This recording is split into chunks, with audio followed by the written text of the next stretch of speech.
আসসালামু আলাইকুম রহমতুল্লাহ। আমি আরেকটি নাস্তার রেসিপি নিয়ে আপনাদের সামনে হাজির হয়েছি। এই তো আমি পিস রুটির কেক তৈরি করব।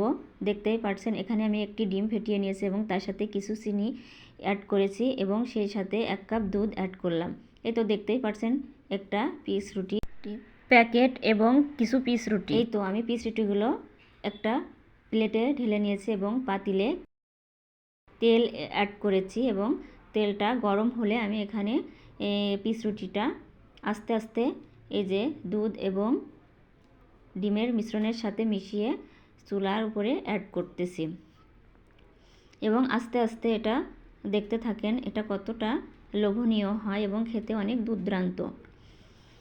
আমরা প্রায় বাসায় এটা তৈরি করে থাকি। আমার একটা ছোট্ট বেবি আছে, সে অনেকটা পছন্দ করে। আমি অনেক সময় এটা তার টিফিনে বানিয়ে দিই। এটা অনেক সহজ একটা রেসিপি।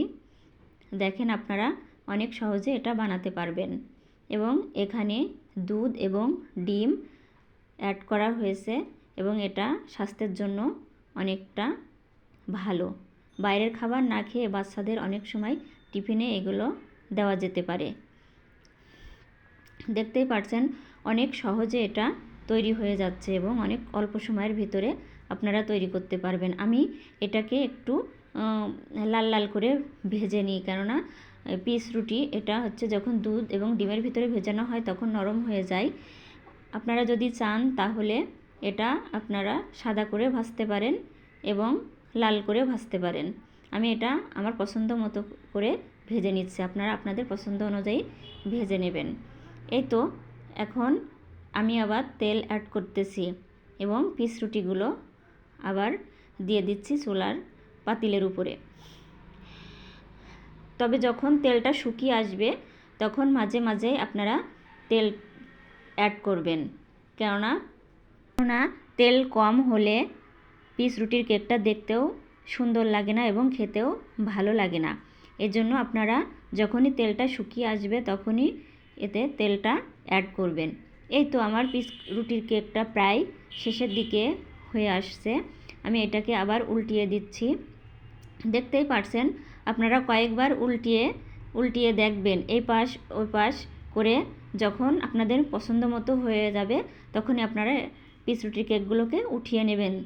এই তো আমার অনেকটা পিস রুটির কেক তৈরি শেষের দিকে। আমি কিছুক্ষণের ভিতরে এটা আপনাদেরকে সার্ভ করে দেখাবো। এই তো আমার কিছুটা তেল লেগেছিল, তাই আমি আবার পিস রুটির উপরে তেলগুলো অ্যাড করলাম। দেখতেই পারছেন আমি কত সহজে আপনাদেরকে দেখানোর চেষ্টা করতেছি। আপনারা অনেক সহজে এটা তৈরি করতে পারবেন এবং বাচ্চাদেরকেও দিতে পারবেন এবং মেহমান আসলেও তাদেরকে নাস্তা হিসেবে আপনারা এটা অনেক সহজেই দিতে পারবেন। এই তো আমি কেকগুলো এখন চুলা থেকে নামিয়ে নিচ্ছি এবং আপনাদেরকে পরিবেশন করে দেখাবো এবং আমার পরবর্তী ভিডিও দেখার জন্য আপনাদেরকে সবাইকে আমন্ত্রণ জানাচ্ছি।